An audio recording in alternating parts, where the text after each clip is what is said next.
Last year, we went from a $635 million budget last year, and we cut it to $606 million.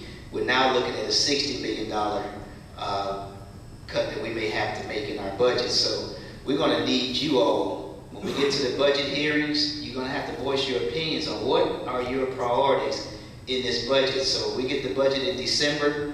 We're going to have some hearings probably in January, but don't wait until then.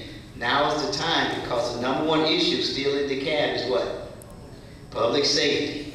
People are concerned. If you got nice parks, you got nice stores, but you're scared to go to them, and you're leaving your homes, and you come back, and your TVs are gone, and all those things. So we're going to have to hear from you more and more as we move forward. So Mr. Williams is here. He'll give you his card. But as we go forward, I know the DA has some requests, and always, my thing is always prevention as well as enforcement. So if you come on the enforcement side, I'm looking for the prevention side as well, because you got to make sure you balance this equation. You just can't lock them up, and then they don't have anything to do on the prevention side. So when you have activities and things, 3 to 7 is a critical time for our young people. What are we doing in our community to make sure that we have programs and access to things out there?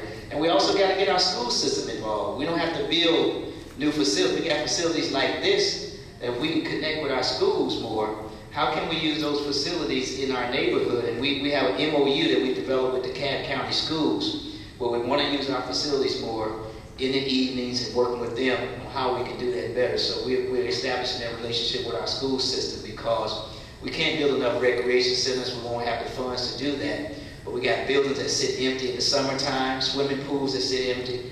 Why can't we find ways to use those resources that we have already? And then you all have a lot of skills that you can bring to the table, because we're not going to be able to pay everybody.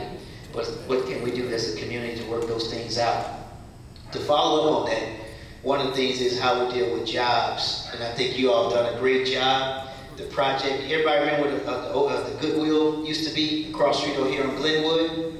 Well, I just approved a 30,000 square foot shopping center. It's going to have shops, nice restaurants, bookstores, places for us to go right here in the community. I'm thinking when it's finished, it should create about 100, 125 jobs in this community. And also further down on Memorial Drive, the vacant Parkview Center has been vacant, where you see the Pizza Hut and AutoZone.